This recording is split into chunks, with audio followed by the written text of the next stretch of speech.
We close out the week with an email from a podcast listener named Ashley, who writes in to ask this. Dear Pastor John, as parents of 2 young children, my husband and I find ourselves regularly battling the popular idea that the job of grandparents is to spoil their grandchildren. We are seeking to raise our kids in the fear and admonition of the Lord, but it is hard when our ideas are subverted by the way our parents believe they are loving their grandchildren. Any advice on how to approach this with them respectfully? Thank you so much for your podcast and your ministry. They have been instrumental in our walk with Christ. What would you say to Ashley? One of the built-in problems in America, at least, is that many grandparents have more money, usually, than they have geographic presence or energy to spend with their grandchildren. Therefore, they tend to make up for the guilt feelings of not being near or having energy by giving them more stuff and more expensive stuff. So the first thing I would say is to the grandparents listening. I know the feeling. I've got 12 grandchildren. I know the feeling of having the resources and wanting to give good things to your grandchildren. But if you're a Christian, keep in mind that having things and giving things, as opposed to having relationships and giving yourself, are not always the best way to love. This takes some serious thought and creative research to discover the kinds of gifts that might really bless the whole family in significant spiritual or educational or recreational ways.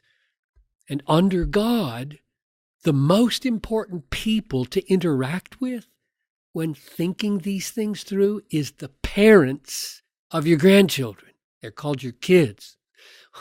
We grandparents should put out of our mind once and for all the thought that going around our children to get to our grandchildren is right. It's not right. We have no right to do that. Those children are told by God to be responsive, to be obedient to their parents. Their obedience and responsiveness is to us secondarily and derivatively. And what that means for us grandparents is that we defer to the parents of our grandchildren, which means we defer to our children. That may sound contrary to what we ordinarily have thought about our children and how to relate to them and they to us, but it is built in. I'm arguing it's built into the biblical pattern of children obeying their parents.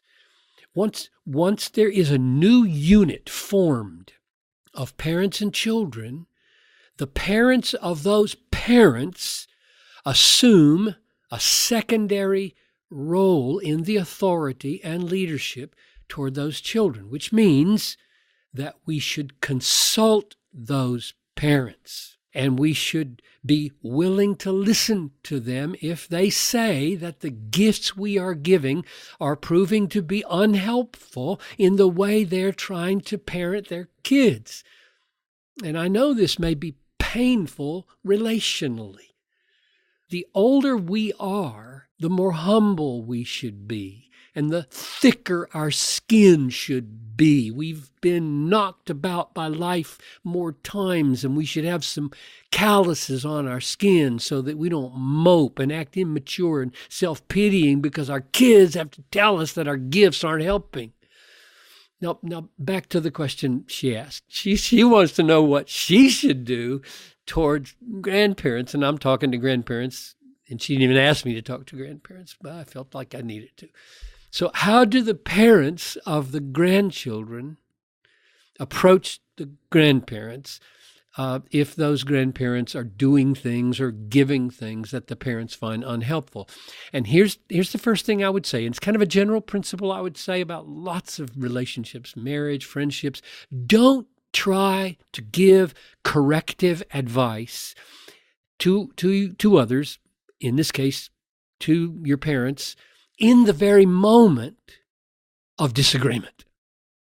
So, for example, if it's Christmas or birthday and the kids just open the gift from grandmama and you find that gift really inappropriate, that's not the time to deal with it. Don't deal with it then.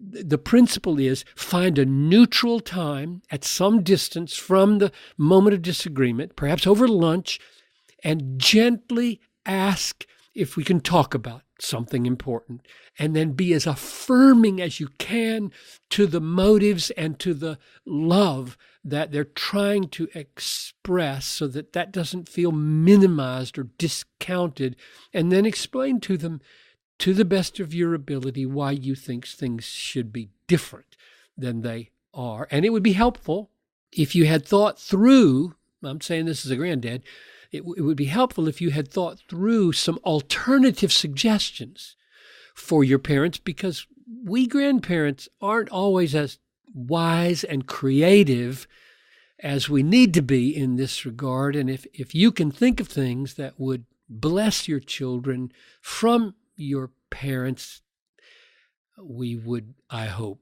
be willing to hear. But I can't end, Tony, without another word to grandparents because of that phrase, spoil your grandkids. It is emphatically not our job to spoil our grandchildren. That's not funny. It's not funny. It's not our place to be lenient where the parents are strict.